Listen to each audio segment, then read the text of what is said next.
everyone, Alexa Donne here. I am a traditionally published author and this is Authortube Bootcamp, which is a series of tips and tricks on how to start an Authortube channel. Of course, so much of this advice can be applied to any YouTube channel, but as an author with an Authortube, I thought I would speak specifically to Authortubes. Today's video is all about how to plan for your videos so that when you sit down to film, you're prepared and things go smoothly and you sound really smart in your videos. As you get started with your channel, you'll kind of do trial and error with like different ways to film and prepare, but I'm going to share tips for what works for me and what I recommend people do.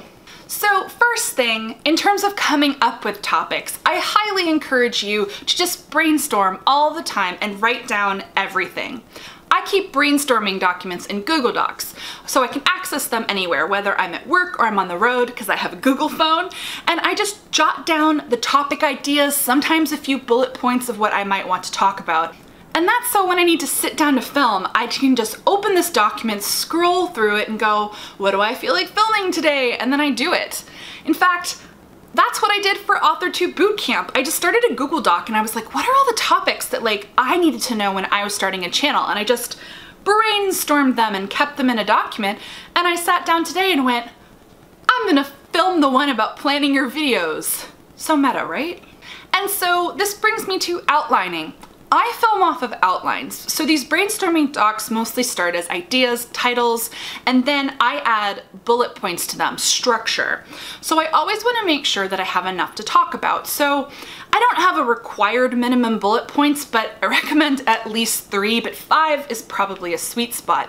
And you want each of those bullet points to have things that kind of stem off of them so that you can have a really in-depth conversation about something.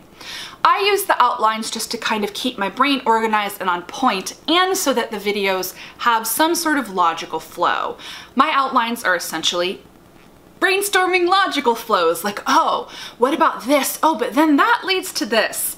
That helps me kind of stay on topic so that then I can just look at the camera, start talking, and it's an organic conversation with the camera, but it still follows a structure. This is what works for me.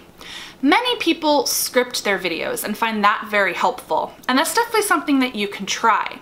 The key with scripting your videos is if you're reading off a script, you still want it to feel and look natural. So if you're gonna experiment with this, experiment with it. See how the videos look. If things are overly stiff or your eyes are constantly darting to the side, that can be really distracting for viewers. And if you're finding that there's kind of like a gap in your viewer engagement, it could be because you're scripting your videos and your videos don't feel natural. But the thing is, you do have to go with what works for you. And one bonus I'll say to scripting is then it's easier to do closed captioning for your video, which is a good thing for accessibility. So kind of pros and cons there.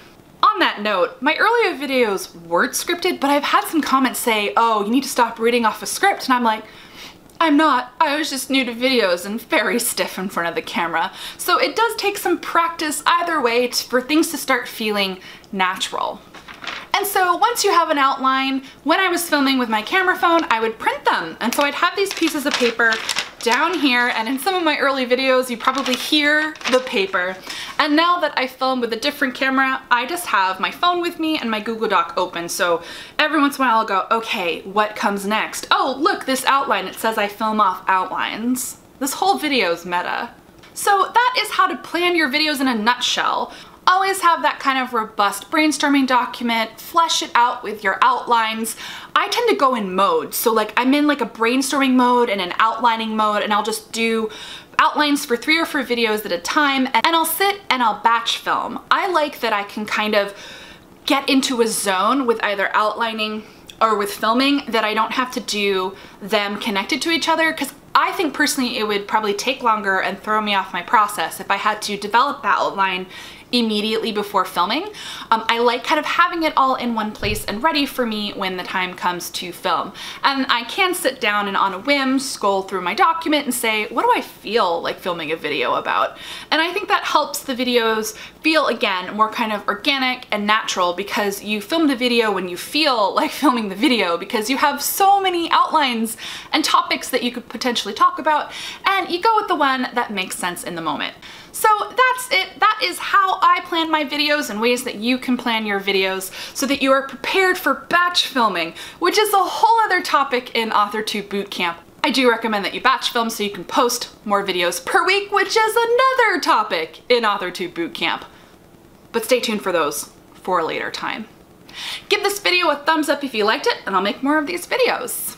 If you're not already subscribed to the channel, go ahead and do that. I post new videos 2 to 3 times a week. As always, guys, thank you so much for watching, and happy YouTubing.